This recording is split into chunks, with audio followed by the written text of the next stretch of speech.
স্বাগত জানাচ্ছি বিরতিহীন রাত 9টায় বাংলাদেশে। আপনাদের সাথে আছে আমি মাহমুদা মৌমিতা এবং আমি অনিমেষ কর। শুরুতেই জানিয়ে দেব শিরোনাম। 14 দিনের সর্বাত্মক লকডাউনের প্রস্তুতিতে দেশ, জিরো টলারেন্সে থাকবে আইন শৃঙ্খলা বাহিনী।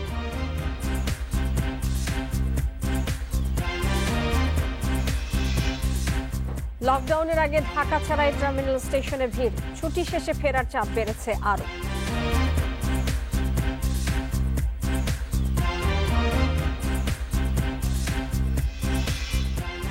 পরীক্ষা বিবেচনায় করোনা শনাক্তের হার বেড়ে দাঁড়ালো 32.19, আরও 187 জনের মৃত্যু।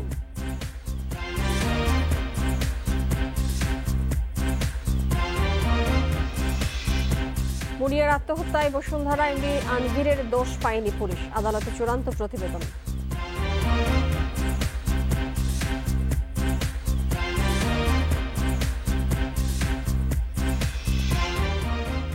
উত্তর ও দক্ষিণ ঢাকা থেকে 20,000 টন কোরবানির বর্জ্য অপসারণ, সাফল্য দাবি 2 মেয়রের।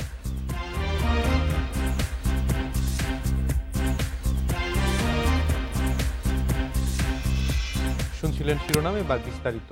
14 দিনের লকডাউন শুরু কাল থেকে। জনপ্রশাসন প্রতিমন্ত্রী জানিয়েছেন, এবারের লকডাউন অন্যবারের চেয়ে আরও কঠোর হবে। বন্ধ থাকবে পোশাক কারখানা সহ সব অফিস। বিধিনিষেধ মানতে জিরো টলারেন্সে থাকবে আইন শৃঙ্খলা বাহিনী।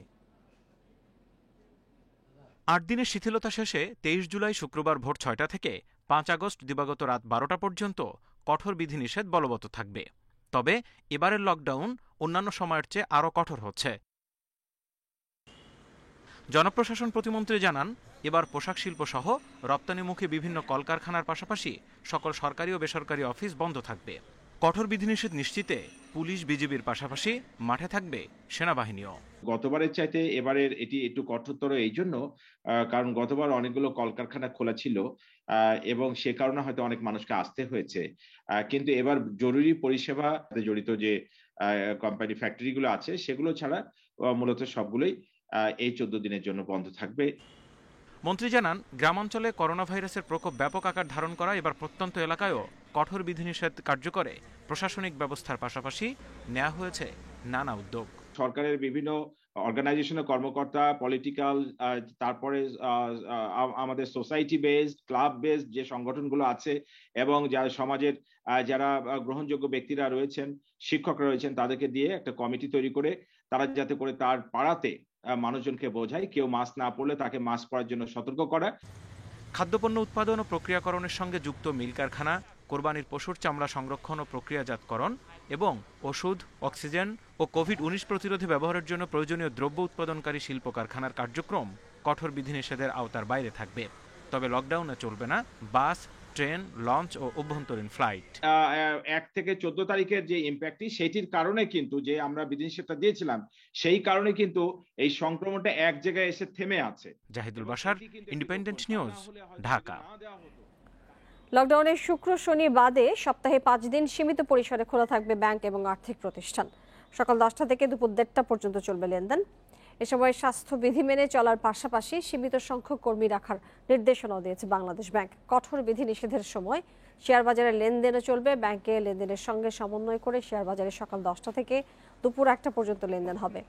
এদিকে লকডাউনে সীমিত পরিসরে বীমা কোম্পানির অফিস খোলা রাখার উদ্যোগ নিয়েছে বীমা উন্নয়ন এবং নিয়ন্ত্রণ কর্তৃপক্ষ।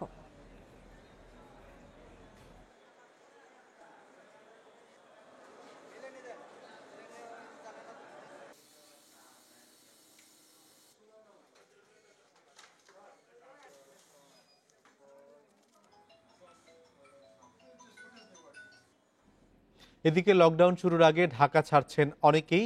সকাল থেকে গাবতলী, মহাখালী সহ অন্যান্য টার্মিনালে ছিল ঘরমুখী মানুষের ভিড়। নিষেধাজ্ঞা অমান্য করে সব আসনেই যাত্রী নিয়ে চলছে দূরপাল্লার বাস। ট্রেনে ভিড় থাকলেও লঞ্চে যাত্রীর চাপ কম। ঈদের পরদিন হলেও রাজধানীর গাবতলী বাস টার্মিনালের অবস্থা জমজমাট। প্রত্যেক কাউন্টারেই ভিড় করেছেন দেশের উত্তর ও দক্ষিণ বঙ্গমুখী যাত্রীরা। যেসব মৌসুমী ব্যবসায়ী ঈদের আগে ঢাকায় এসেছিলেন তারাও ফিরছেন বাড়িতে। আজকে না গেলে তো কালকে যাইতে পারবো না, কষ্ট হবে, সেজন্য যাচ্ছে। ঈদের আগে তো জাম ধর ছিল, বাচ্চা নিয়ে যাইতে পারি। ধীরে পরে যাইতেছি, মনে করেন একটু রাস্তাঘাট জাম কম থাকবে। সরকারি নির্দেশনা অনুযায়ী বেশিরভাগ দূরপাল্লার বাসই এক আসন ফাঁকা রেখে চলছে। তবে বেশ কিছু বাসেই মানা হয়নি এই নির্দেশনা। ৬০ ভাগ বাড়তি ভাড়া নিয়েও পাশাপাশি আসনে বসানো হয়েছে যাত্রী। ভিড়ের কারণে লোকাল গাড়ি তো এই জন্য একটু আমরা একটু এইভাবে দিচ্ছি। না স্বাস্থ্যবিধি মানা হচ্ছে না, এখন কোম্পানি দিচ্ছে, এখন ভিড়ের কারণে এই জন্য দিচ্ছে। মহাসড়কে যানজট না থাকায় সময় মতোই ছেড়ে যাচ্ছে বাস। কাউন্টারেও টিকিটের ঘাটতি নেই বলে জানিয়েছে কর্তৃপক্ষ। করোনা বা লকডাউনের কারণে যেভাবে আশা করছিলাম সেরকম কিছু না, মোটামুটি। কালকে থেকে আবার কঠোর লকডাউনে সরকার অলরেডি প্রজ্ঞাপন জারি করছে এবং ডিক্লার দিয়ে দিছে, যার কারণের জন্য এবার মানুষ ওই দিকটা আসছেও কম, যাচ্ছেও কম। এদিকে ঈদের ছুটি কাটিয়ে অনেকেই ফিরছেন রাজধানীতে। তবে সড়ক, রেল ও নৌপথে ঢাকামুখী যাত্রীর চাপ খুবই কম। নূরে জান্নাত, ইন্ডিপেন্ডেন্ট নিউজ। এই মুহূর্তে রাজধানীর মহাখালীতে আছেন সহকর্মী ইজাজুর রহমান, সরাসরি তার সঙ্গে কথা বলছি। ইজাজ, টার্মিনালে এখন যাত্রীর চাপ কেমন দেখছেন এবং সেখানে কোনো ধরনের স্বাস্থ্যবিধি মানা হচ্ছে কিনা? আসলে টার্মিনালে এই মুহূর্তে যে ধরনের পরিস্থিতি, এটি যেহেতু আগামীকাল সকাল থেকে লকডাউন শুরু হচ্ছে, সুতরাং একদম শেষ সময়ে রাত্রে সবাই গ্রামের বাড়ির উদ্দেশ্যে রওনা হয়েছে। আজকে বলা যায় যে ঢাকাতে, অর্থাৎ ঢাকার বাইরে থেকে অন্যান্য জেলা থেকে মানুষ কিন্তু ঢাকাতে প্রবেশ করেছে কম, কিন্তু সেই তুলনায় যেটি আমরা সচরাচর ঈদের পরে দেখি যে ঢাকামুখী মানুষের চাপ বেশি থাকে, কিন্তু এবার একদমই ব্যতিক্রম। এই কারণে যে আগামীকাল থেকে যেহেতু লকডাউন শুরু হচ্ছে, ঢাকার মধ্যে যারা, বিশেষ করে আমি মহাখালী যে টার্মিনালে রয়েছি, ঢাকার মধ্যে যারা নিম্নবিত্ত বা নিম্ন মধ্যবিত্ত আয়ের যে সকল মানুষ ছিল, যাদেরকে উপার্জনের অন্যতম প্রধান জায়গা এই ঢাকা, তারা যতটুকু যেভাবে উপার্জন করে আগামী 14 দিন যেহেতু পুরোপুরি লকডাউন, ঘরে অবস্থান করতে হবে, সুতরাং তারা আসলে ঢাকায় থাকলে এটি তাদের জন্য বাড়তি খরচের জায়গা হিসেবে এই সকল মানুষজন মনে করছেন। সুতরাং শেষ মুহূর্তে সব ধরনের প্রস্তুতি শেষ করে তারা টার্মিনালে এসেছেন গাড়িতে করে গ্রামের বাড়িতে চলে যাওয়ার উদ্দেশ্যে। এবং আমি দেখতে পাচ্ছি সন্ধ্যা থেকেই বিশেষ করে এই মহাখালী টার্মিনালে অনেক বেশি যাত্রী দেখতে পাচ্ছি। যদিও গাবতলীতে আমি বিকেল পর্যন্ত আসলে যাত্রীর চাপ থাকলেও ঠিক মহাখালীর মতো পরিস্থিতি আমরা দেখতে পাচ্ছি না। এখান থেকে মূলত ঢাকার রাজধানী, এই দেশের যে মধ্যাঞ্চল, বিশেষ করে ময়মনসিংহ, শেরপুর বা জামালপুর অঞ্চলের যে সকল পরিবহনগুলো রয়েছে এখান থেকে ছেড়ে যায়, সেই হিসেবে যে সকল প্রত্যেক কিছুক্ষণ পরপরই এক একটা বাস ছেড়ে যাচ্ছে। তবে স্বাস্থ্যবিধি মানার ক্ষেত্রে কিন্তু এই টার্মিনাল এবং বাসের মধ্যে কোথাও কিন্তু স্বাস্থ্যবিধি অনুসরণ করা হচ্ছে না। প্রতিটি বাসেই যেহেতু এক সিট করে, দুই সিটে একজন করে যাত্রী যাওয়ার কথা, কিন্তু আসলে এই কোনো পরিবহন মালিকরাই সেটি মানছেন না। প্রতিটি সিটেই কিন্তু মানুষ যাতায়াত করছে, সেক্ষেত্রে স্বাস্থ্যবিধি অনুসরণ করা হচ্ছে না এবং একই সঙ্গে মাস্কও নেই। অধিকাংশ মানুষের মুখেই মাস্ক নেই। আগামীকালকে লকডাউন দেওয়ার মুখ্য যে উদ্দেশ্য, সেটি হচ্ছে মানুষ যাতে স্বাস্থ্যবিধি অনুসরণ করে, অর্থাৎ সরকার এক ধরনের জোর করে মানুষকে স্বাস্থ্যবিধি মানাতে অনেক ধরনের চেষ্টা করেছিল, কিন্তু মানুষের মধ্যে অসচেতনতার কারণে করোনার দ্বিতীয় ঢেউ এসেছে। সেই হিসেবে যেহেতু এখনো মানুষ সচেতন হয়নি, সুতরাং আসলে লকডাউনের বিকল্প দেখছে না সরকার।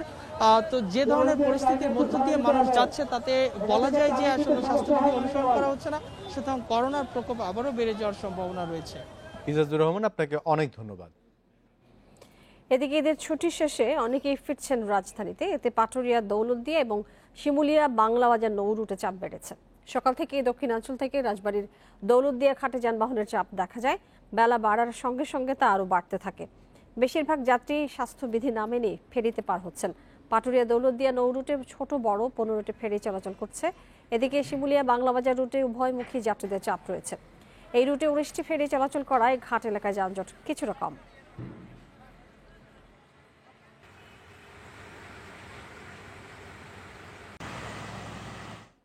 করোনা সংক্রমণ নিয়ন্ত্রণে শুধু লকডাউন নয়, স্বাস্থ্যবিধি মানতে প্রয়োজনে আইনশৃঙ্খলা বাহিনীকে কঠোর হওয়ার তাগিদ বিশেষজ্ঞদের।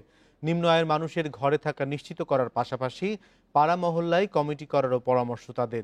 ডেল্টা ভ্যারিয়েন্ট নিয়ন্ত্রণে আনতে না পারলে চিকিৎসা ব্যবস্থা ভেঙে পড়ার শঙ্কাও প্রকাশ করেছেন চিকিৎসকেরা।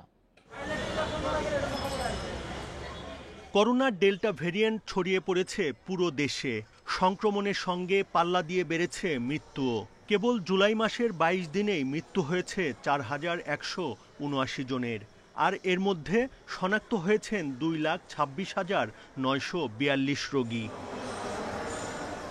সারা দেশে 1 জুলাই থেকে 14 দিনের কঠোর লকডাউন থাকলেও করোনার ঊর্ধ্বমুখী সংক্রমণ নিম্নমুখী হওয়ার লক্ষণ দেখা যায়নি।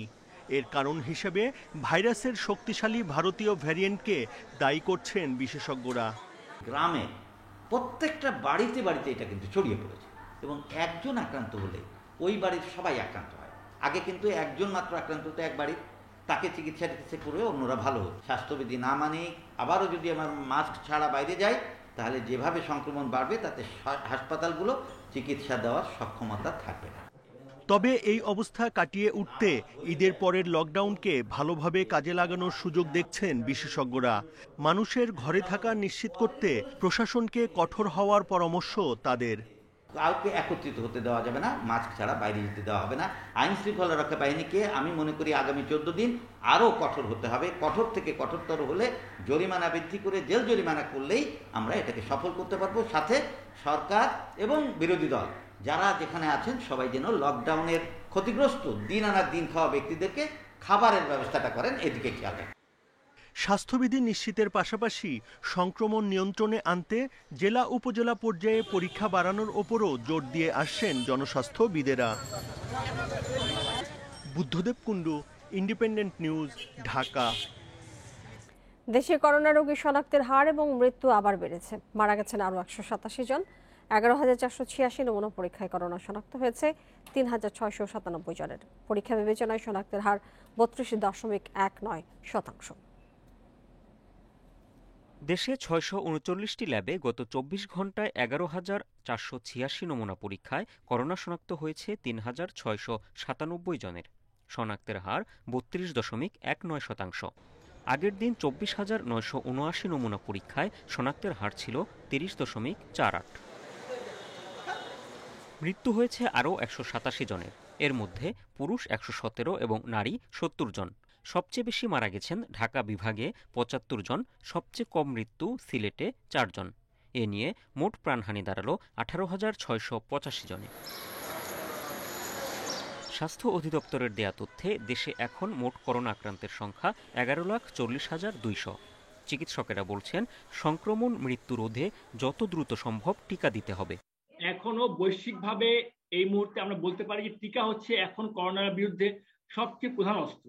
শুধু এটা আমাদের দেশে না, অন্যান্য উন্নত বিশ্বে যারা করোনা থেকে অনেক মুক্তি পেয়েছে, আপনি যদি ইংল্যান্ডের কথা ধরেন, তারা প্রায় সব ধরনের বিধিনিষেধ তুলে দিচ্ছে, আজকে বা কালকের মধ্যে তুলে দিবে। ওরা কিন্তু এই টিকাটাকেই ব্যবহার করেছে। এদিকে নতুন করে সুস্থ হয়েছেন আরও 8,566 জন। এ নিয়ে মোট সুস্থ 9,69,610 জন। কাজী শামীম হাসান, ইন্ডিপেন্ডেন্ট নিউজ, ঢাকা। নেই আনন্দ, নেই কোনো উদযাপন। জীবন বাঁচানোর যুদ্ধে হাসপাতালে ঈদ পার করছেন করোনা রোগীরা এবং তাদের স্বজনেরা। এদিকে সংক্রমণ বাড়ার সঙ্গে পাল্লা দিয়ে রাজধানীর হাসপাতালগুলোতে বেড়েছে রোগীর চাপ। আইসিইউ পেতেও সীমাহীন ভোগান্তি পোহাচ্ছেন রোগীরা। শ্বাসকষ্ট সহ নানা উপসর্গ নিয়ে গেল 8 দিন ধরে কুর্মিটোলা জেনারেল হাসপাতালে ভর্তি সৌদি আরব প্রবাসী আব্দুল আওয়ালের বাবা মা। এই কদিন হাসপাতালেই কাটাচ্ছে পুরো পরিবার। হাসপাতালে নিয়মিত যাওয়া আসা করায় তার স্ত্রীও এখন করোনা আক্রান্ত। ঈদের আনন্দ ফিকে হয়ে গেছে এই পরিবারটির। ঈদ কোথায় থেকে গেছে, কোথায় আসছে, ঈদ কিভাবে চলে গেল এটা বুঝতে পারিনি। কুরবানিও দিতে পারিনি, আমরা গরু কিনতে পারিনি। এবার আমাদের পুরো ফ্যামিলিটাই এখন বিধ্বস্ত। আমার শ্বশুর শাশুড়ি আমি সেবা যত্ন করছি, মানে আমি বুঝতে পারিনি যে তাদের এটা ছিল। তো তাদের সেবা যত্ন করা থেকে ওইটা থেকে আমার মানে আক্রমণ করছে। চোখগুলোতে শুধুই হতাশার ছাপ। করোনা আক্রান্ত হয়ে ঈদের সময়ে হাসপাতালের বারান্দায় এসব রোগী প্রহর গুনছেন একটি শয্যার প্রতীক্ষায়। নবগঞ্জ স্বাস্থ্যকেন্দ্রে ভর্তি করা ছিল, ওখান থেকে না পেরে এখানে নিয়ে আসছি। এখন এখানে ভর্তি করার কথা। এদিকে রাজধানীর হাসপাতালগুলোতেও রোগীর চাপ বেড়েছে আশঙ্কাজনক হারে। হাসপাতাল থেকে হাসপাতাল ঘুরেও রোগীরা পাচ্ছেন না আইসিইউ। সোহরাওয়ার্দী হাসপাতালে আইসিইউতে অক্সিজেন সংকট চলছে বলে অভিযোগ রোগীর স্বজনদের।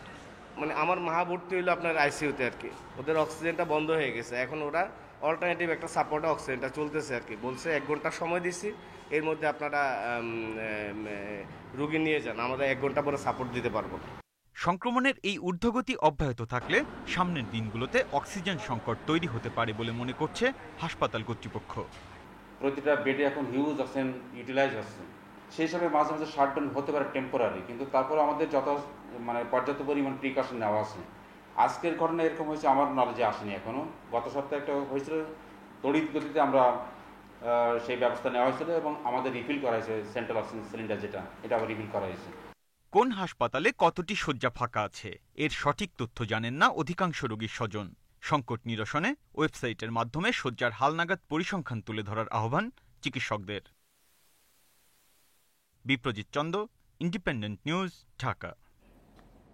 শনিবার বিকেলে দেশে আসছে অক্সফোর্ডের 2,45,000 ডোজ করোনা টিকা। এখনো দ্বিতীয় ডোজ না পাওয়া ব্যক্তিরা এই টিকা পাবেন বলে জানিয়েছে স্বাস্থ্যমন্ত্রী জাহিদ মালেক। কোভ্যাক্সের মাধ্যমে জাপান থেকে বাংলাদেশ এই টিকা পাচ্ছে বলেও জানিয়েছেন তিনি। একই সুবিধার আওতায় আগামী সপ্তাহে অক্সফোর্ডের আরও 26,45,000 টিকা পাবে বাংলাদেশ। স্বাস্থ্য অধিদপ্তরের তথ্য অনুসারে ফেব্রুয়ারিতে দেশে গণটিকাদান শুরুর পর প্রথম ডোজ পেয়েছেন 58 লাখ মানুষ। টিকার ঘাটতিতে দ্বিতীয় ডোজ পাননি প্রায় 14 লাখ প্রথম টিকা গ্রহণকারী।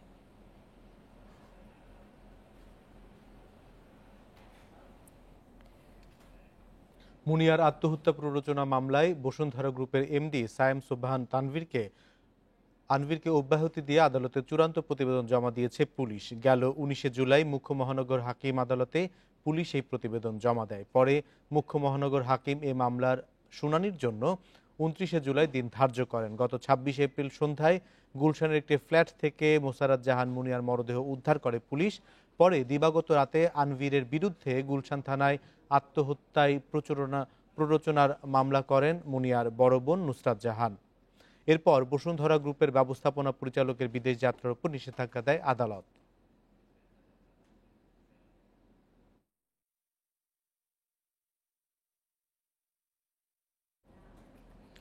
ঈদের ছুটিতেও থেমে নেই মাদক চোরাচালান। গরুবাহী গাড়িতে করে মাদক বহনের সময় ধরা পড়ল গোয়েন্দা পুলিশের জালে। গ্রেপ্তার হলো দুজন।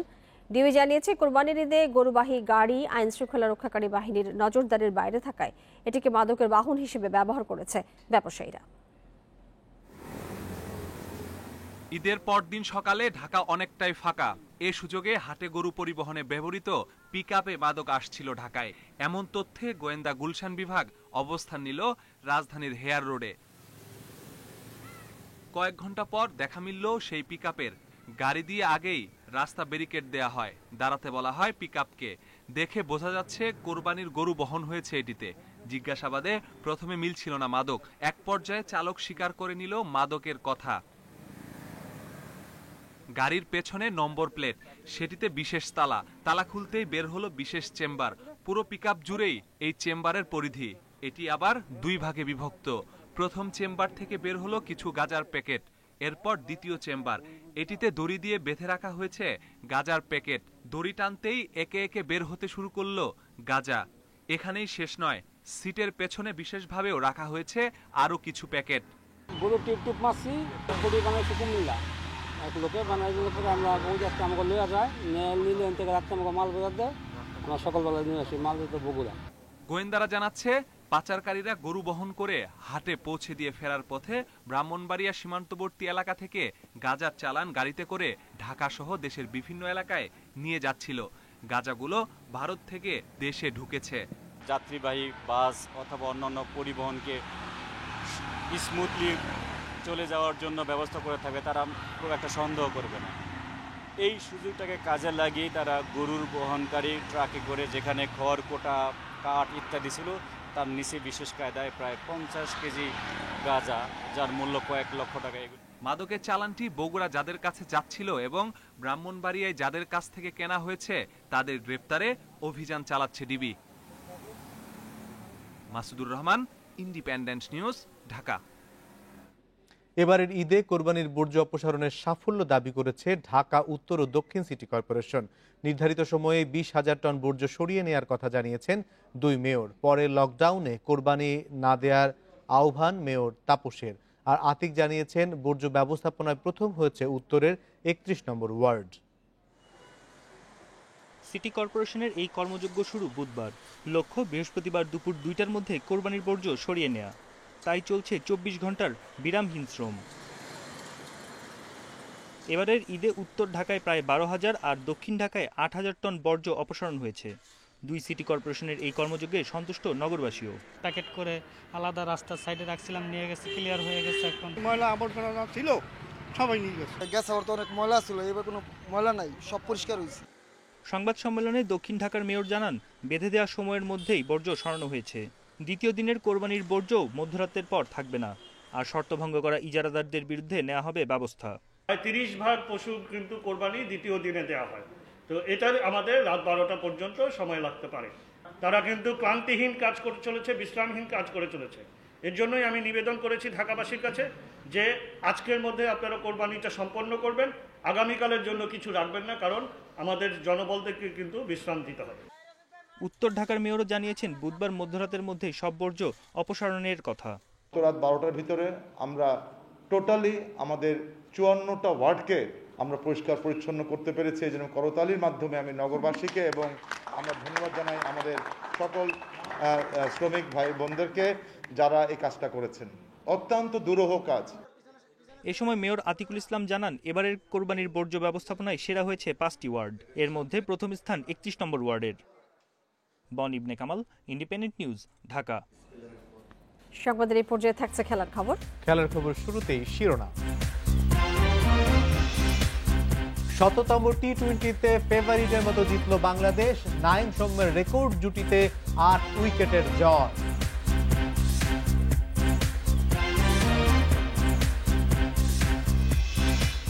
এবং অবশেষে চূড়ান্ত হলো অস্ট্রেলিয়া সিরিজের সূচি।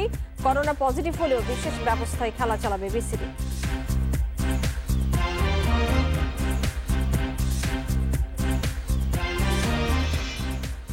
শততম টি-20তে ফেভারিটের মতো জিতল বাংলাদেশ। নাঈম সৌম্যের রেকর্ড জুটিতে প্রথম টি-20তে জিম্বাবুয়েকে 8 উইকেটে হারিয়েছে টিম টাইগার্স।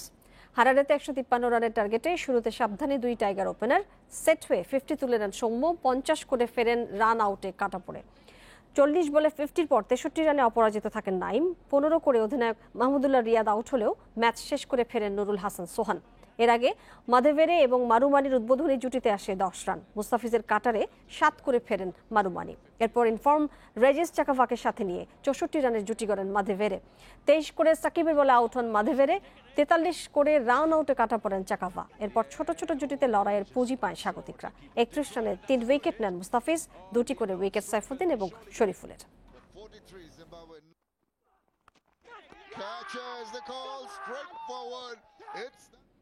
বাংলাদেশ অস্ট্রেলিয়া টি-20 সিরিজের সূচি চূড়ান্ত হয়েছে। আগামী 3 থেকে 9 আগস্টের মধ্যে হবে 5 ম্যাচের সিরিজ। ওয়েস্ট ইন্ডিজ ও শ্রীলঙ্কা সিরিজের চেয়েও বাড়তি বায়োবাবল প্রোটোকল নিশ্চিত করবে বিসিবি। সিরিজ চলাকালীন কেউ করোনা আক্রান্ত হলেও নির্বিঘ্নে খেলা চালিয়ে যেতে বিসিবির রয়েছে বিশেষ ব্যবস্থা। এর আগেও বাংলাদেশ সফর করে গেছে অস্ট্রেলিয়া, কিন্তু এবার মেলা শর্ত জুড়ে দিয়েছে ক্রিকেট অস্ট্রেলিয়া। কোভিড পরিস্থিতিতে বিদেশ সফরে কোনো ছাড় দিতে নারাজ সিএ। বায়োবাবল প্রোটোকল ও হোটেল চূড়ান্ত করতে 2 বোর্ডের মধ্যে দফা দফা আলোচনা শেষে সূচি চূড়ান্ত হয়েছে। ঠাসা সূচিতে 7 দিনের মধ্যে শেষ করতে হবে 5 ম্যাচ। ক্রিকেট অস্ট্রেলিয়া শর্ত মেনে এক ভেন্যুতে হবে সব ম্যাচ। ম্যাচগুলো হবে দিবারাত্রির, তবে শুরুর সময় এখনও চূড়ান্ত হয়নি। ক্রিকেট অস্ট্রেলিয়া জানতে চাচ্ছিল আমাদের দেশের সার্বিক প্রেক্ষাপটে যে কোভিড চ্যালেঞ্জগুলো ছিল সেগুলো নিয়ে মূলত কাজ করতে হয়েছে। ওয়েস্ট ইন্ডিজ সিরিজ শেষ করে 29 জুলাই ঢাকায় এসে পৌঁছাবে অ্যারন ফিঞ্চের দল। বিশেষ ইমিগ্রেশন প্রক্রিয়া শেষ করে সফরকারী দল উঠবে ইন্টারকন্টিনেন্টাল হোটেলে। 3 দিনের কোয়ারেন্টাইন শেষ করে 2 আগস্ট অনুশীলন করবে অস্ট্রেলিয়া। কেউ করোনা পজিটিভ হলে বাড়তি সতর্কতা থাকবে বিসিবির। যদি কোনো পজিটিভ আসে সেক্ষেত্রে কিভাবে এটাকে অ্যাড্রেস করা হবে, কারা পজিটিভ আসছে, আপনারা জানেন যে কয়েকটা লেয়ারে কিন্তু বায়োবাবলটা করা হচ্ছে। আজকেও ক্রিকেট অস্ট্রেলিয়ার সিওর সাথে আমার কথা হয়েছে, এই ধরনের যদি কোনো বিষয় আসে যে পজিটিভ কেসগুলো আমরা সরাসরি যোগাযোগ করে এটাকে হ্যান্ডেল করার চেষ্টা করব। এদিকে কোয়ারেন্টিন বাধ্যবাধকতায় ক্রিকেট অস্ট্রেলিয়া কোনো ছাড় না দেয়ায় মুশফিককে সিরিজে পাওয়া নিয়ে শঙ্কা তৈরি হয়েছে। তবে মিস্টার ডিপেন্ডেবলকে পেতে সিএর সাথে আলোচনা চালিয়ে যাচ্ছে বিসিবি। মুশফিক যেহেতু এখন একটা বায়োবাবলের বাইরে আছেন, এই বিষয়টা ক্রিকেট অস্ট্রেলিয়ার সাথে যোগাযোগ হচ্ছে। দেখি। Saiful Majumdar, independent news. আনুষ্ঠানিকভাবে কাল উঠতে যাচ্ছে টোকিও অলিম্পিকের পর্দা। করোনা মহামারীতে আসর বাতিলের সংখ্যা জাগলেও মাঠের লড়াই শুরু হওয়ায় সেই সংখ্যা কেটে গেছে। 4টি ইভেন্টে বাংলাদেশের 6 খেলোয়াড় অংশ নেবে এবারের গ্রেটেস্ট শো অন আর্থে। করোনাকে চ্যালেঞ্জ জানিয়ে টোকিও অলিম্পিকের যাত্রা শুরু হচ্ছে। গেমস ভিলেজে কোভিডের হানা আয়োজকদের কাজ কঠিন করেছে, তারপরও সবকিছু চলছে পরিকল্পনা মাফিক। টর্চ র্যালি পৌঁছে গেছে টোকিওতে। উদ্বোধনের মঞ্চে অগ্নি প্রজ্বলনের মধ্য দিয়ে শেষ হবে 121 দিনের মশাল যাত্রা। শুরুর আর মাত্র কয়েক ঘন্টা বাকি, অথচ এখনও টোকিওতে মিছিল চলছে অলিম্পিক বাতিলের দাবিতে। অবশ্য গ্রেটেস্ট শো অন আর্থের জন্য উন্মুখ হয়ে থাকা মানুষও রয়েছে শহরটিতে। জাপান মারাত্মক পরিস্থিতির মধ্যে আছে। এই অবস্থায় বিদেশি অ্যাথলিটরা করোনা আক্রান্ত হয়ে মারাও যেতে পারে। খুবই দুঃখজনক। ভেবেছিলাম অলিম্পিক উদযাপন করব, বিশ্বের বিভিন্ন প্রান্ত থেকে আসা মানুষের সঙ্গে নাচে গানে মাতব। এদিকে আনুষ্ঠানিকভাবে শুরুর মাত্র একদিন আগে বরখাস্ত হয়েছেন উদ্বোধনী অনুষ্ঠানের পরিচালক কেন্তারো কোবাইসি। 90 দশকের একটি ফুটেজে এই কমেডিয়ানকে নাৎসি বাহিনীর গণহত্যা নিয়ে রসিকতা করতে দেখা যায়, যা বিব্রতকর অবস্থায় ফেলে অলিম্পিক কমিটিকে। বিষয়টি আমরা জানতাম না, কিন্তু জানার পর কূটনৈতিক কারণে খুব দ্রুত সিদ্ধান্ত নিতে হয়, তাই কোবাইসিকে বরখাস্ত করি। করোনার কারণে উদ্বোধনী অনুষ্ঠানে দর্শক সমাগম না থাকলেও আয়োজনের কমতি রাখছে না জাপান। ঐতিহ্যবাহী ওয়াসাই নাচ প্রদর্শিত হবে। থাকবে All Japan Super Kids Dance বিজয়ী সোনো লিজুকার hip hop dance. Virtual Olympic স্টেডিয়ামে দেখা যাবে কল্পচিত্র, যেখানে বিশ্বব্যাপী গণমানুষের আবেগ অনুভূতি ফুটে উঠবে। এবারের অলিম্পিকে 33টি খেলায় থাকছে 339 ইভেন্ট, অংশ নিচ্ছে 204টি দেশ। 777 অ্যাথলেট নিয়ে সবচেয়ে বড় বহর চীনের। আগের রিও আসরে পদক টেবিলে যাদের অবস্থান ছিল 3-এ। আর 46টি স্বর্ণপদক নিয়ে শীর্ষে ছিল যুক্তরাষ্ট্র। 613 সদস্য নিয়ে এবার দ্বিতীয় সর্বোচ্চ দল মার্কিনীদের। টোকিওর আসরে বাংলাদেশের 6 খেলোয়াড় 4 ইভেন্টে অংশ নেবে। রোমান সানা ও দিয়া সিদ্দিকী লড়বেন আর্চারিতে, আব্দুল্লাহ হেল বাকি শুটিংয়ে, আরিফুল ইসলাম ও জুনাইনা আহমেদ সাঁতারে এবং জহির রায়হান অ্যাথলেটিক্সে অংশ নেবেন। নতুন স্বপ্নে অলিম্পিক যাত্রা এই স্লোগানে বাংলাদেশের পতাকা বহন করবেন সাঁতারু আরিফুল। ফেরদৌস ইসলাম, ইন্ডিপেন্ডেন্ট নিউজ। এই ছিল খেলার খবরে। এবারে চলে যাচ্ছে ভিন্ন প্রসঙ্গে।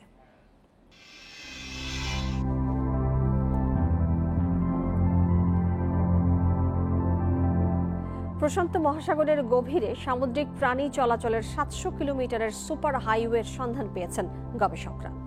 মূলত খাবারের সন্ধানে এই পথ ব্যবহার করে তিমি, হাঙর এবং সামুদ্রিক কচ্ছপ। ইকুয়েডরের গ্যালাপাগোস এবং কোকোস দ্বীপপুঞ্জ থেকে শুরু করে কোস্টারিকা উপকূল পর্যন্ত এর বিস্তৃতি। সম্প্রতি মাছ ধরা জাহাজের জালে আটকে মারা পড়ছে প্রচুর হাঙর এবং কচ্ছপ।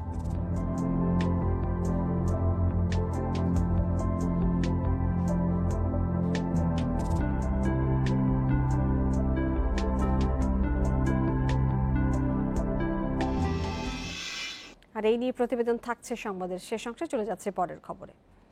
গাজীপুরের বঙ্গবন্ধু সাফারি পার্কে বাঘের বংশবৃদ্ধি হচ্ছে না। 3 বছরে সেখানে একটিও শাবকের জন্ম হয়নি। প্রাণী চিকিৎসক এবং পার্ক কর্তৃপক্ষ বলছে, বাঘেদের বেশিরভাগ একই পরিবারের হওয়ায় নতুন শাবক জন্ম নিচ্ছে না। একই সাথে অসুস্থ বিকলাঙ্গ বাচ্চা জন্মের আশঙ্কাও বাড়ছে। বঙ্গবন্ধু সাফারি পার্কে রয়েছে 10টি বাঘ।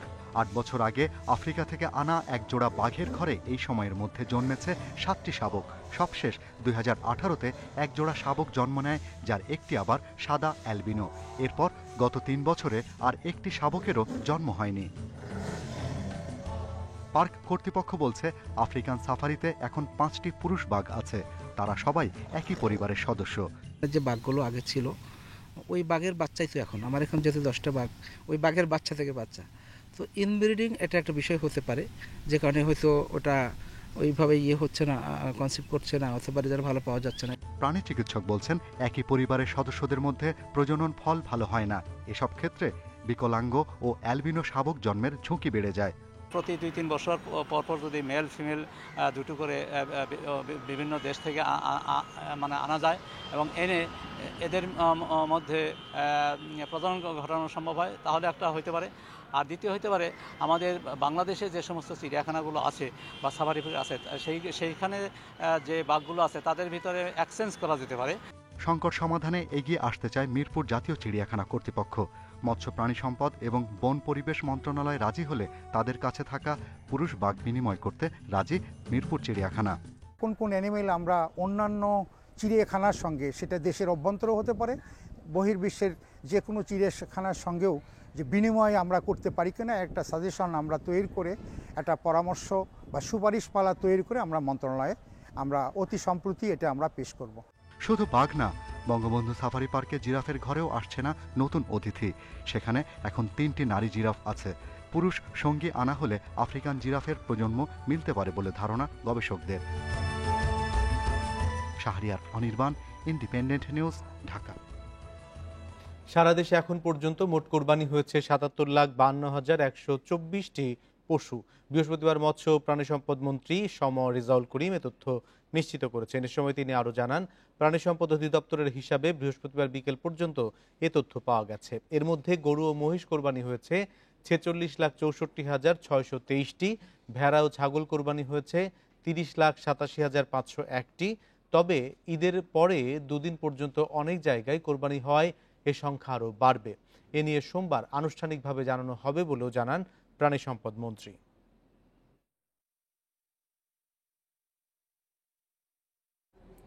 ঈদের দ্বিতীয় দিনেও রাজধানীতে চলছে পশুর চামড়া বেচা কেনা। দ্বিতীয় দিন চামড়ার দাম কিছুটা বেড়েছে বলে জানালেন মৌসুমী ব্যবসায়ীরা। তবে এবার কোরবানি কম হওয়ায় লক্ষ্যমাত্রার চেয়ে 10 থেকে 15 ভাগ চামড়া কম সংগ্রহ হবে বলে জানিয়েছেন আড়তদাররা। সরকার দাম বেঁধে দিলেও বুধবার ঈদের দিন রাজধানীর বেশিরভাগ এলাকা থেকে মৌসুমী ব্যবসায়ীরা প্রতি পিস গরুর চামড়া 150 থেকে 200 টাকায় কেনেন। আবার কোথাও কোথাও চামড়া ক্রেতা খুঁজে পাননি অনেকে, ফলে বাধ্য হয়ে তারা বিভিন্ন মাদ্রাসায় চামড়া দান করে দেন। ঈদের দ্বিতীয় দিনেও রাজধানীর বিভিন্ন এলাকায় কেনাবেচা হয়েছে কুরবানির পশুর চামড়া। বুধবারের তুলনায় দ্বিতীয় দিন প্রতিটি চামড়া 50 থেকে 100 টাকা বেশি দিয়ে কিনেছেন ব্যবসায়ীরা। এই মাদ্রাসা 10টা 20টা করে উঠাই লইছে। রূপগঞ্জ দাম তো পাইছি ভালো। এটা আজকের চামড়া, আর গতকালকে যেটা নিয়েছিলাম ওইটা তো গতকালকে বিক্রি করছি, ঠিক আছে। আর এবার ইয়ার চামড়া, খাসির চামড়া কোনো দাম দেয়নি। খাসির চামড়া 5 টাকা পিস দাম কয়। কাঁচা চামড়া ব্যবসায়ীরা জানান, প্রতিটি গরুর চামড়ায় 2 থেকে 250 টাকা লবণ লাগে। এই হিসাব করেই আড়তে চামড়া কেনা হচ্ছে। লবণ খরচ, তারপর লেবার কস্টিং সব মিলিয়ে প্রায় 190 থেকে নিয়ে 220 টাকা বর্তমানে এই খরচ হচ্ছে একটা চামড়া প্রতি। 40 থেকে 45 টাকা ফুট আমাদের বিক্রি করে গেছে। তো আমরা এটার মধ্যে লবণ খরচ আছে, আমাদের লেবার কস্টিং আছে। তো আমরা যদি এটা আপনার 50 টাকা ফুট না বেচতে পারি তাহলে আমাদের লস হয়ে যাবে। ব্যবসায়ী নেতারা জানান, এবারে 80 লাখ পিস চামড়া সংগ্রহের লক্ষ্য থাকলেও তা পূরণ হবে না। গতবারও কিছু কম হয়েছে, তো এখানে আমরা অনেকে বলেও দিয়েছিল যে 30% কোরবানি কম হবে। আমার মনে হয় খুব বেশি 10 থেকে 15% কোরবানি কম হবে। এবার সরকার গরুর লবণযুক্ত চামড়ার দাম প্রতি বর্গফুট 5 টাকা বাড়িয়ে 40 থেকে 45 টাকা, আর ঢাকার বাইরে 33 থেকে 37 টাকা করেছে। আর ছাগলের চামড়ার দাম ঠিক করা হয়েছে বর্গফুট প্রতি 12 থেকে 17 টাকা। Sajjad Hossain, independent news, Dhaka. ঈদের দ্বিতীয় দিনেও সারা দেশ থেকে কাঁচা চামড়া পৌঁছাচ্ছে সাভারের চামড়া শিল্পনগরীতে। বিভিন্ন জেলা থেকে রাতে রওনা দেওয়ার ট্রাক সকালে পৌঁছায়। এরপর চামড়াগুলোতে লবণ দেওয়ার কাজ শুরু হয় ট্যানারিতে। ট্যানারি পরিদর্শনে গিয়ে শিল্প সচিব জানান, এখন পর্যন্ত সঠিকভাবেই চামড়া সংগ্রহ চলছে। এদিকে এবারও ভালো দাম না পাওয়ার অভিযোগ মৌসুমী ব্যবসায়ীদের। ঈদের দিন সন্ধ্যায় 9টি ট্রাকে 2450টি চামড়া নিয়ে রাজধানীর পোস্তা এলাকার আড়তদার হাজি আমানুল্লাহর কাছে যান মুন্সিগঞ্জের ব্যবসায়ী শেখ আরমান। আড়তে সব চামড়া নেওয়ার কথা থাকলেও সকালের দিকে ফেরত দেওয়া হয়। এতে নষ্ট হয়ে যায় 750 চামড়া। পরে সাভারের ট্যানারিতে নিয়ে অর্ধেকেরও কম দামে বিক্রি করতে হয় বাকিগুলো। আমার 20 লক্ষ করে শেষ, একেবারে আমি শেষ হয়ে গেছি। আমার তো আমরা 750 ফলাই দিছি, আর এই বাকি দুগা পাঠাইছে, এই দুগা 250 টাকা করে বিক্রি। তবে রাতের মধ্যেই যারা সাভারে চামড়া নিয়ে গেছেন তাদের সমস্যায় পড়তে হয়নি বলে জানান ট্যানারির মালিকেরা। কোরবানির চামড়াটা আমরা কিনে চামড়াটা মনে করেন কোরবানির সময় আপনার 50% চামড়া হয়, এবং 50% চামড়া হয়, আর 12 মাসে বাকি 50% চামড়া হয়। কোটি কয়েক লোকের সমস্যা হইতে পারে, সেটা হইলো চামড়া নিয়ে ঘুরাঘুরি করছে, পরে দাম পড়ে গেছে, চামড়াও নষ্ট হয়েছে। যে সকল সংশ্লিষ্ট মন্ত্রণালয় আপনার আগে থেকে ব্যবস্থা গ্রহণের কারণে আপনার চামড়া সংরক্ষণ এবং লবণ দেওয়ার কাজে আপনার কোনো ঘাটতি ছিল না, এবার যথেষ্ট পরিমাণ লবণ মজুদ ছিল। এদিকে বৃহস্পতিবার সকালে একটি প্রতিনিধি দল নিয়ে সাভারের শিল্পনগরীতে গিয়ে চামড়া সংগ্রহের কার্যক্রমে সন্তোষ প্রকাশ করেন শিল্প সচিব। ফিল্ড লেভেল থেকে এই পর্যন্ত যেখানে ট্যানারি প্রসেস করছে সেইখানে সঠিকভাবে প্রসেসিংটা হচ্ছে কিনা এবং সময় মতো হচ্ছে কিনা, এই দুটো জিনিস আমরা এখন পর্যন্ত আলহামদুলিল্লাহ আমরা খুব হ্যাপি যে চামড়া নিয়ে যে ধরনের কথাবার্তা অতীতে হয়েছে সেই ধরনের কোনো কথাবার্তা আমাদের কাছে হয়নি। এবছর ৮০ লাখ পশুর চামড়া সংগ্রহের লক্ষ্য ট্যানারি ব্যবসায়ীদের। কাঁচা চামড়ার জন্য পর্যাপ্ত লবণ থাকলেও শ্রমিক সংকটে বাড়তি খরচ হচ্ছে বলে দাবি তাদের। Ishrat Suma, independent news, Savar. Corona মহামারীর কারণে টানা 4 ঈদে লকডাউন থাকায় সিলেটের পর্যটন ব্যবসায়ী ধস নেমেছে। অর্থনৈতিকভাবে সবচেয়ে বেশি ক্ষতিগ্রস্ত হয়েছে পর্যটন এলাকার নৌকা চালকরা। পর্যটকের অভাবে চরম অর্থ কষ্টে দিন কাটাচ্ছে জাফলং, রাতারগুল, বিছানাকান্দি এবং ভোলাগঞ্জে প্রায় ১৫০০ মাঝি। সিলেটের অর্থনীতির অন্যতম প্রধান চালিকা শক্তি পর্যটন শিল্প। তবে করোনা সংক্রমণ রোধে সরকারি নির্দেশনা মেনে দীর্ঘদিন ধরেই বন্ধ সেখানকার পর্যটন কেন্দ্রগুলো। ব্যবসায়ীদের দাবি, সিলেটের পর্যটন খাতে প্রতিদিন ক্ষতি হচ্ছে প্রায় ৩ কোটি টাকা। করোনা মহামারীর কারণে টানা 4টি ঈদে পর্যটক যেতে পারছে না জাফলং, রাতারগুল, বিছনাকান্দি, সারিঘাট, ভোলাগঞ্জ সহ জেলার জনপ্রিয় পর্যটন কেন্দ্রগুলোতে। ফলে আয় রোজগার ছাড়া দুর্বিষহ জীবন যাপন করছে অন্তত ১৫০০ মাঝি পরিবার। গত ঈদও আপনার মনে হয় লকডাউন আছিল, এখনো লকডাউন। আমাদের 3 ঘাটে মিলিয়ে মনে হয় আপনার নৌকা আছে ৩০০ প্রায় নৌকা আছে। সব ফ্যামিলিতে হচ্ছে প্রায় মানে এই নৌকার উপরে নির্ভর করে। দীর্ঘদিন ধরে পানিতে ডুবিয়ে রাখায় নষ্ট হচ্ছে অনেকের একমাত্র সম্বল নৌকা। অর্থের অভাবে সেগুলোর সংস্কারও করা যাচ্ছে না। আমরা যে নৌকাটা খাম করাইতাম, নৌকাটা যে ফসিয়া গেছে 2 বছর থেকে নৌকাটা গাটো ফালাইল, ওই যে এলা টেকা পয়সা নাই, আমরা এটা খাম করাইতাম কিতা দিয়া, এলেও খাম না করাইয়াও নৌকা গাটো ফালাই রাখি দিছি। ব্যবসায়ী নেতারা বলছেন, করোনার কারণে সবচেয়ে বেশি ক্ষতির মুখে পড়েছেন এ ধরনের নিম্ন আয়ের পেশাজীবীরা। তাদের বাঁচাতে সরকারের কাছে এককালীন অনুদান চেয়েছেন তারা।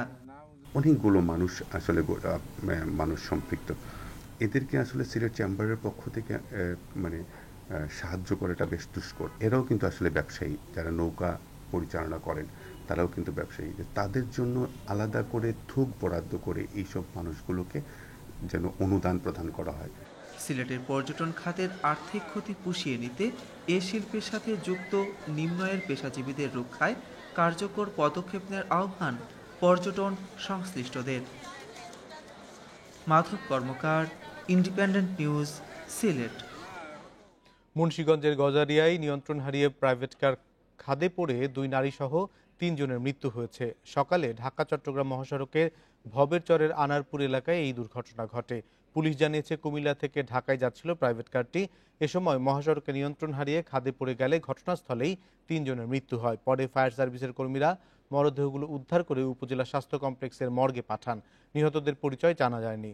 গাড়িটির বেপরোয়া গতির কারণেই এই দুর্ঘটনা ঘটে বলে প্রাথমিকভাবে ধারণা পুলিশের।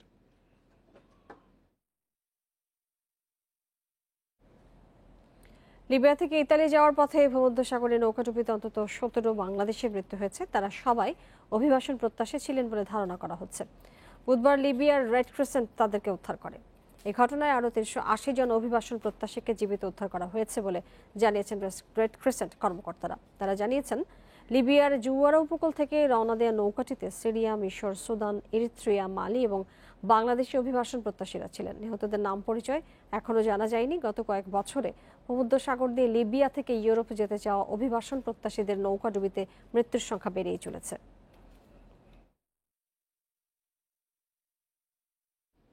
বিশ্বে করোনায় প্রাণহানি ছাড়ালো 41,46,000। মোট আক্রান্তের সংখ্যা 19,30,00,000-এর বেশি। গত এক সপ্তাহে বিশ্বে করোনার সংক্রমণ বেড়েছে 11%। এদিকে যুক্তরাষ্ট্রে ক্রমেই বিস্তার বাড়ছে করোনার ডেল্টা ধরনের। সিডিসি জানিয়েছে, দেশ জুড়ে সংক্রমণের 83%-এর জন্য দায়ী অতি সংক্রামক এই ধরন।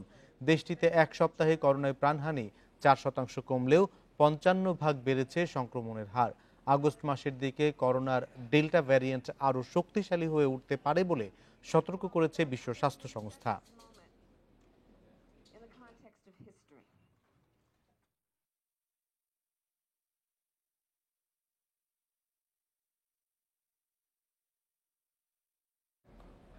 ফাইজার এবং অ্যাস্ট্রাজেনেকা টিকার 2 ডোজ করোনার ডেল্টা ধরন প্রতিরোধে খুবই কার্যকর। নিউ ইংল্যান্ড জার্নাল অফ মেডিসিনের নতুন গবেষণায় মিলেছে এই তথ্য। গবেষকরা বলছেন, কেউ 2 ডোজ ফাইজারের টিকা নিলেন তো ডেল্টা ধরন প্রতিরোধে 88% কার্যকর, আর আলফা ভ্যারিয়েন্টের বিরুদ্ধে 93.7% কার্যকর। আবার 2 ডোজ অ্যাস্ট্রাজেনেকা টিকার ডেল্টা ভ্যারিয়েন্ট প্রতিরোধে 67% এবং আলফা প্রতিরোধে 74.5% কার্যকর। এর আগে এক গবেষণায় করোনার ডেল্টা ধরন প্রতিরোধে ফাইজার এবং অ্যাস্ট্রাজেনেকার টিকার কার্যকারিতা নিয়ে সংশয় প্রকাশ করেন অনেক বিজ্ঞানী। চীনের হেনান প্রদেশে 1000 বছরের মধ্যে রেকর্ড পরিমাণ বৃষ্টিপাত হয়েছে। এখনও নিখোঁজ অনেকে। এতে সৃষ্ট ভয়াবহ বন্যা এবং ভূমিধসে এখন পর্যন্ত মৃত্যু হয়েছে 33 জনের। প্রদেশ জুড়ে জারি করা হয়েছে সর্বোচ্চ সতর্কতা। 17 জুলাই থেকে টানা বৃষ্টিতে প্রদেশটির উপর দিয়ে প্রবাহিত 2 নদীর পানি বিপদসীমার উপর দিয়ে প্রবাহিত হচ্ছে বলে জানিয়েছে কর্তৃপক্ষ। ডুবে গেছে রাস্তাঘাট ও রেল লাইন। বন্যা দুর্গত এলাকা থেকে 1 লাখ বাসিন্দাকে নিরাপদ আশ্রয়ে সরিয়ে নেওয়া হয়েছে। উদ্ধার কাজে নিয়োজিত আছে প্রায় 3000 দুর্যোগ ব্যবস্থাপনা কর্মী। বন্যায় এখন পর্যন্ত 10,000 হেক্টর ফসলি জমি ক্ষতিগ্রস্ত হয়েছে বলে জানিয়েছে দেশটির কৃষি বিভাগ। এদিকে আগামী 3 দিন ভারী বৃষ্টির পূর্বাভাস দিয়েছে দেশটির আবহাওয়া বিভাগ।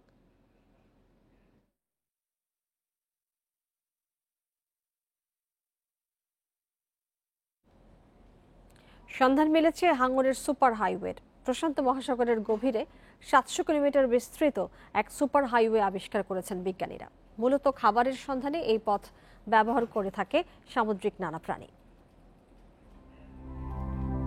প্রশান্ত মহাসাগরের গভীরে সামুদ্রিক প্রাণীর চলাচলের প্রায় 700 কিলোমিটার একটি সুপার হাইওয়ের সন্ধান পেয়েছেন গবেষকরা। সামুদ্রিক কচ্ছপ, তিমি, হাঙর ও হ্যামারহেড হাঙর এই পথ ব্যবহার করে চলাচল করে থাকে।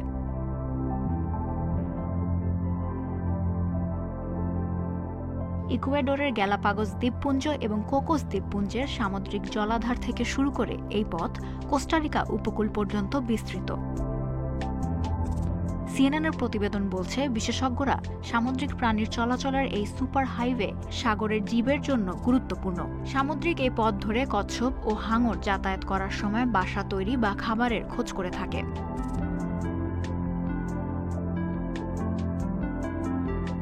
গবেষকরা বলছেন, সমুদ্রে ল্যান্ডমার্কের মতো কাজ করা এই পাহাড়গুলো মাছেদের ন্যাভিগেশনের জন্য গুরুত্বপূর্ণ। লাভায় তৈরি এসব পাহাড় বৈদ্যুতিক তরঙ্গ নির্গত করে, যা কাজে লাগিয়ে সামুদ্রিক কচ্ছপ ও হ্যামারহেড হাঙর নিজেদের অবস্থান নির্ধারণ করে থাকে। এসব পাহাড় সামুদ্রিক প্রাণীর স্থান বদলের সময় খাবার ও বিশ্রামের জায়গা হিসেবে কাজ করে।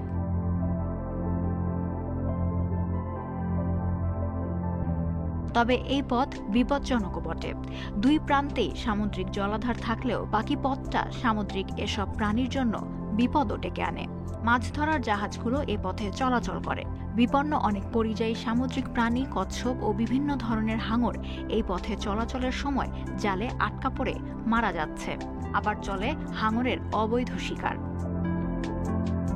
বিজ্ঞানীরা বলছেন, সমুদ্র তলদেশের গুরুত্বপূর্ণ এই অঞ্চলের সুরক্ষায় উপকূলীয় দেশগুলো তাদের সমুদ্র সীমায় মাছ শিকারের কার্যক্রমে বিধিনিষেধ আনলে এসব প্রাণীদের সংরক্ষণ সম্ভব হবে। Lutfa Fouzia, independent news. আর এই ছিল বিরতিহীন রাত 9টায় বাংলাদেশে। ইন্ডিপেন্ডেন্ট টেলিভিশনের সব খবর আরও বিস্তারিত জানতে চোখ রাখুন ফেসবুক, ইউটিউব এবং টুইটারে। সাথে থাকার জন্য ধন্যবাদ।